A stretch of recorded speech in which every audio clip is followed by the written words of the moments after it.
Eh bien salut tout le monde, c'est Luc de chez Bléphari, j'espère que vous allez tous très bien les amis. Pour ma part, la forme.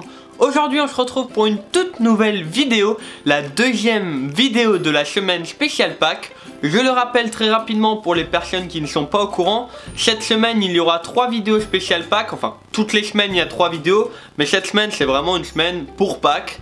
Donc ce sera des vidéos autour des bébés ou des jeux, les jeux de Pâques et les bébés tout simplement, car Pâques ça tourne souvent autour des enfants, tout ça. Donc mardi pardon, 20 h j'ai réalisé une vidéo sur les axolotes. Aujourd'hui je vais parler des geckos à crête. Et samedi 20 h je parlerai des dendrobates, c'est des grenouilles en fait, d'accord? Donc aujourd'hui je vais vous parler des geckos à crête, mais plus spécialement des jeux des geckos à crête, les œufs des geckos à crête, les jeux de Pâques, les jeux de geckos à crête, vous comprenez le délire. On va aller les chercher ensemble dans le terrarium, j'en ai vu un, maintenant il y en aura peut-être plusieurs. Le but ça va être de les chercher avec vous, un peu comme quand on recherche les jeux de Pâques, sauf que là on va rechercher les jeux de geckos à crête. Avant cela je réponds comme dans chaque vidéo à une de vos questions. Donc je rappelle très rapidement encore une fois le principe pour les personnes qui ne connaissent pas. Si vous avez une question, posez-la dans les commentaires. J'y répondrai soit par écrit, soit je la sélectionnerai pour y répondre dans une future vidéo. Enfin dans la vidéo qui suit, d'accord? Je peux pas répondre à tout le monde non plus, mais j'essaie de faire un maximum pour interagir avec vous. Donc la question d'aujourd'hui, j'ai envie de dire, est de Onidaira qui me demande: est-ce qu'on peut mettre d'autres lézards avec les geckos à crête? La réponse est non, il vaut mieux éviter. Le gecko à crête est un animal qui vient de Nouvelle-Calédonie. Alors effectivement dans la nature il vit avec d'autres bêtes, mais la nature est très grande, très vaste, il y a énormément de cachettes, et si un animal ne s'entend pas avec un autre, il peut fuir. Dans l'intérieur c'est beaucoup plus compliqué, s'ils ne s'entendent pas, ils se battent et ils peuvent se tuer. Donc je te conseille de les laisser entre eux, entre femelles, évite de laisser un mâle tout le temps avec, d'accord? Et par contre des fois fais quand même attention parce que certaines femelles ne s'entendent pas entre elles. Voilà, j'espère avoir répondu à ta question, j'espère que ça aura été utile pour d'autres d'entre vous. Et ce que je vous propose maintenant c'est d'aller rechercher non pas les jeux de Pâques, mais les jeux de geckos à crête. C'est parti les amis. Et ben voilà les amis, on se retrouve devant le terrarium des geckos à crête, donc ils sont cachés. De toute façon en début de vidéo vous avez pu un peu les voir. Là l'objectif ça va surtout être de trouver des jeux. Donc ce que je vais faire en fait, là j'ai mis l'appareil sur un trépied, d'accord, la caméra. Ce que je vais faire c'est qu'en fait dès que je trouve un œuf je vais zoomer pour que vous puissiez voir vers où il les cache. Donc je sais qu'il y en a un qui est planqué vers là-bas, donc on va tout de suite commencer par celui-là. Je vais préparer une petite boîte avec de la vermiculite humide. La vermiculite garde très bien l'humidité pour mettre les jeux dedans. Surtout les jeux, faut pas les retourner pour différentes raisons, mais ça je ferai une vidéo pour vous expliquer en détail. Donc déjà on va chercher vers là-bas, donc je vais faire hop, on va faire un petit zoom parce que je sais qu'il doit y en avoir vers là-bas. Voilà, vers là-bas quelque part. Donc en fait la femelle a tendance à creuser pour pouvoir les enterrer. Donc attendez, hop, voilà, à creuser pour pouvoir les enterrer. Donc là c'est vraiment vous savez, on fait la recherche des jeux de Pâques. Et ben moi c'est la recherche des jeux de geckos à crête. Donc peut-être, ah bah voilà, regardez, il y en a un juste là-bas, vous le voyez là en blanc, voilà, juste là, ça c'en est un. Donc on va enlever ça, on va le prendre, hop, vous voyez que c'est pas grand du tout. Je vais vous le montrer de plus près, vous inquiétez pas. Hop, on va le prendre. Je vais le mettre là. Alors là pour faire un point, voilà. Vous voyez que c'est vraiment pas grand du tout, hein. Donc là ce que je vais faire c'est que je vais tout simplement, alors là hop, le positionner dans la boîte. Voilà, sans le retourner, rien. D'accord, donc on en a déjà un. Maintenant on va aller en chercher d'autres, hop. Donc en général s'il y en a un, il y en a d'autres pas loin. Parce qu'elle les pond très régulièrement par deux. Donc je vais continuer à un peu creuser dans les environs. Je fais quand même assez doucement pour éviter de... Hop. Pour éviter d'en cacher un si jamais. Donc des fois on n'en trouve qu'un. Ça peut arriver, ou l'autre des fois il est à 10 cm plus loin, ça va peut-être être le cas. Hop. En tout cas là, j'ai pas l'impression d'en voir d'autres. On va regarder un peu vers la gauche. Hop.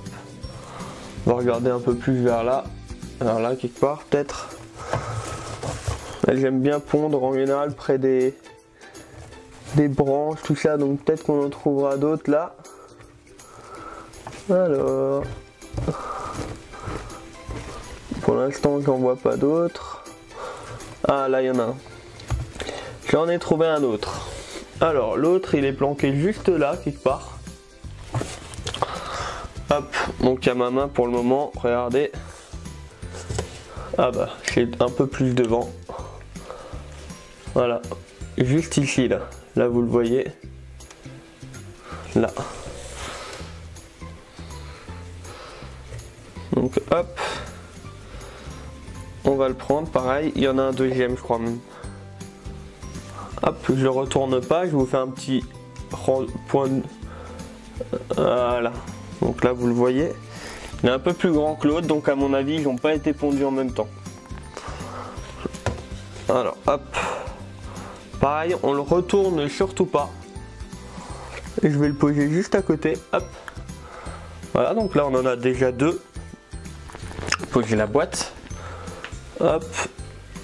Ensuite, je crois que j'en ai vu un autre, mais par contre je sais pas si vous allez bien le voir. Bah, il était juste à côté. Si vous le voyez, il est juste là, vous voyez. Donc pareil, on le prend, on évite de le retourner.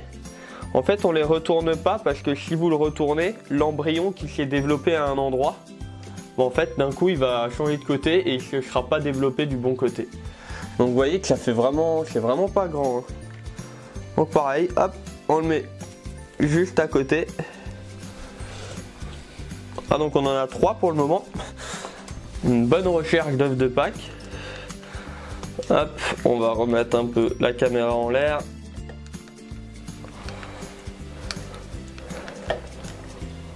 Voilà. Donc là pareil, je vais continuer un peu à chercher avec vous.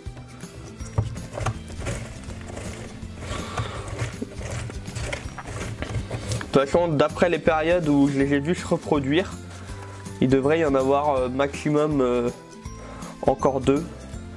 Même si en toute honnêteté, je pense pas qu'il y en ait encore. Je pense que... qu'il y en avait juste 3 ou 4. Parce que la femelle, je l'avais vue... j'observe beaucoup les animaux que j'ai. Hein, donc automatiquement, quand je la voyais qu'elle avait d'un coup perdu un peu de masse corporelle due à la ponte, je l'ai vu 2 fois, donc techniquement 2 pontes, donc techniquement 3 ou 4 œufs quoi. Je suis un peu en train de retourner toute la partie là-bas, mais j'en vois pas. J'en vois pas d'autres. Je vais quand même un peu retourner plus. Les amis, ce que je vais faire, c'est que je vais un peu plus retourner. Enfin, je vais un peu regarder partout et si j'en vois d'autres, je reprends la caméra. Et ben voilà les amis, comme vous avez pu le voir, on en a donc trouvé 3 jeux de gecko à crête. Alors au début, je pensais en trouver 1 ou 2. Parce que en général, ils les pondent par 2, mais j'en avais vu qu'un à la base. On en a trouvé 3, pas 4. Peut-être que j'en trouverai par la suite. Si jamais vous voulez voir la suite, parce que quand ils vont naître, je vais filmer. Quand on va les nourrir, je vais filmer. Abonnez-vous, n'oubliez pas de vous abonner et cliquez aussi sur la petite cloche pour ceux-là qui l'ont pas fait pour être avertis des notifications. Beaucoup d'entre vous m'ont dit dans les commentaires des 2 dernières vidéos qu'ils ont été soit désabonnés, soit qu'ils n'ont pas eu les notifications. Donc ne l'oubliez pas s'il vous plaît. Avant de terminer, comme tous les jeudis, je vous montre la photo de la semaine. Donc là c'est une photo de Cyril. Donc on voit bien les 2 criquets en train de... Enfin moi ce qui m'a fait rire c'est qu'on dirait qu'il lui tenait la tête. Le sujet de cette semaine c'était vraiment une photo drôle avec des animaux dans une position marrante. Donc ça m'a fait rire, c'est un peu différent. Pour une fois c'était des criquets. Voilà, j'explique le principe pour ceux qui ne connaissent pas. En fait chaque semaine, chaque jeudi en fait je donne un sujet de photo. Vous me les envoyez par mail et j'en sélectionne une parmi tout ce qu'on m'a envoyé pour passer dans la vidéo. Pour la semaine prochaine, pour jeudi prochain, la photo doit être autour d'un animal qui tire la langue. Donc si vous en avez chez vous qui aiment bien tirer la langue, vous me les envoyez par l'email que vous trouvez dans la description. Et peut-être que c'est votre photo que je sélectionnerai pour la vidéo de jeudi prochain. Voilà, je pense avoir fait le tour. Les amis, si jamais cette vidéo vous a plu, n'oubliez pas le pouce bleu. N'oubliez pas également de me rejoindre sur tous les réseaux sociaux. Et si c'est pas encore fait, n'oubliez pas de vous abonner en cliquant juste à ma droite, de regarder mes dernières vidéos en cliquant juste à ma gauche. Et sur ce les amis, il ne me reste plus qu'à vous souhaiter une très bonne journée ou une très bonne soirée, une bonne semaine ou un bon week-end. Prenez soin de vous, prenez soin de vos proches. C'était Luc de chez Bléfaris. Ciao tout le monde.